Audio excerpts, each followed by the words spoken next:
mo ang maglaban-laban. Sinaad din niya na maayos na ang lahat maliban kay Serena. Gayunpaman, sinabi ni Romeo na hindi siya pagtataksilan ni Serena dahil sisiguraduhin niyang hindi mangyayari iyon. Sa oras na iyon ay nakipagkasundo si Serena upang makipagkita sa nakausap niyang pulis mula sa Interpol. Ngunit nang pamunta siya sa napagkasunduang lugar ay napansin niya na ang pulis ay isa sa tauhan ni Romeo. Dahil doon, agad siyang umalis. Pagdating sa bahay ay nadatnan niya iyon na madilim ngunit nagulat siya nang biglang may nagsindi ng lighter. Tinanong niya si Romeo kung anong ginagawa niya doon ngunit tinanong din siya nito pabalik kung naging maayos ba ang lakad niya sa araw na iyon. Sinabi ni Serena na maayos naman ang lakad niya, at habang sinisindihan ni Romeo ang mga kandila ay bumungad ang isang dinner setup na hinanda niya para sa kanila. Anong meron ngayon? Tanong ni Serena. Buksan mo ang takip, may surpresa ako para sa'yo, sagot ni Romeo. Nang makita ni Serena ang takip ay muli niyang naalala ang nangyari noong nakaraan. Hindi naman siguro eto nakakatakot, tanong ni Serena. Nang buksan niya iyon ay bumungad sa kanya ang isang singsing, palatandaan na siya ay magpa-propose ng kasal sa kanya. Mukhang nagmamadali ka yata, saad ni Serena. Hindi ako nagmamadali, gusto lang kitang makasama sa agahan at hapunan. Kapag nasa tabi kita ay masaya na ako, saad niya. Proposal ba kamo, bakit ganito lang?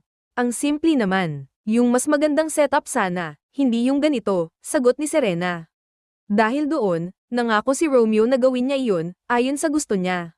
Samantala, habang nasa opisina ay nalaman ni Serena na ang singsing na binili ni Romeo para sana sa kanya, ay napabalita sa dyaryo dahil sa kabila ng napakataas na halaga noon ay nabili na siya.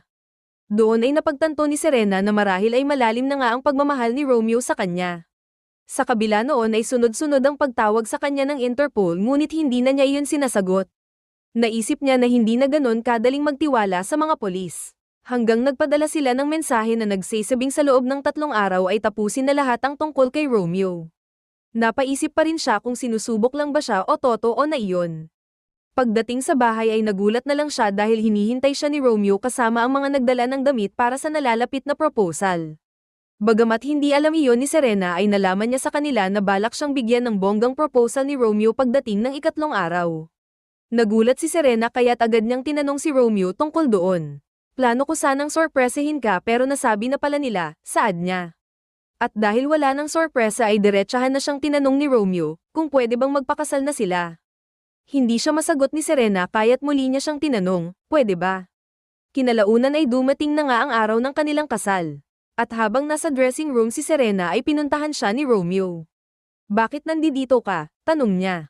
Gusto lang kitang makita. Hindi na ako makapaghintay na makasama ka ng